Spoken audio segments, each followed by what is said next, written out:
Persatuan Gerakan Pembebasan Papua Barat atau Unit Liberation Movement for West Papua atau ULMWP melalui Oridek AP yang menjabat sebagai Executive Members dan Koordinator Pembebasan Papua Barat di Netherlands, Belanda, mengucapkan selamat Milad Aceh Merdeka ke-47 kepada bangsa Aceh dan khususnya kepada Aceh Sumatra National Liberation Front atau ASNLF yang hingga saat ini terus menyuarakan kemerdekaan Aceh di beberapa belahan wilayah di dunia seperti di Denmark dan Swedia.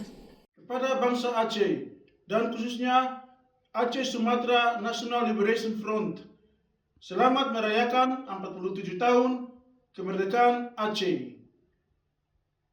47 tahun yang lalu, Tengku Hasan Muhammad Ditiro telah mendeklarasikan kemerdekaan Aceh.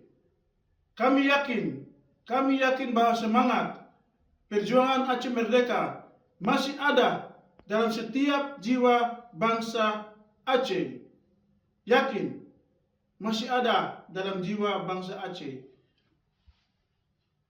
Dengan adanya MOU Helsinki, itu bukan berarti perjuangan bangsa Aceh telah gugur. Sama sekali tidak. Bangsa Aceh harus sadar, harus yakin bahwa tidak akan ada masa depan bangsa Aceh di dalam bingkai negara kesatuan Republik Indonesia itu. Sama sekali tidak. Bangsa Aceh harus sadar, bangkit dan lawan si kolonial Indonesia itu. Mari mendukung perjuangan Aceh Sumatra National Liberation Front. Bangkit dan lawan si kolonial Indonesia itu. Selamat berjuang. Aceh! Merdeka! Merdeka! Aceh! Merdeka! Merdeka! Merdeka! Merdeka! Merdeka! Merdeka! Dari Belanda, tim liputan melaporkan untuk Puja TV Aceh.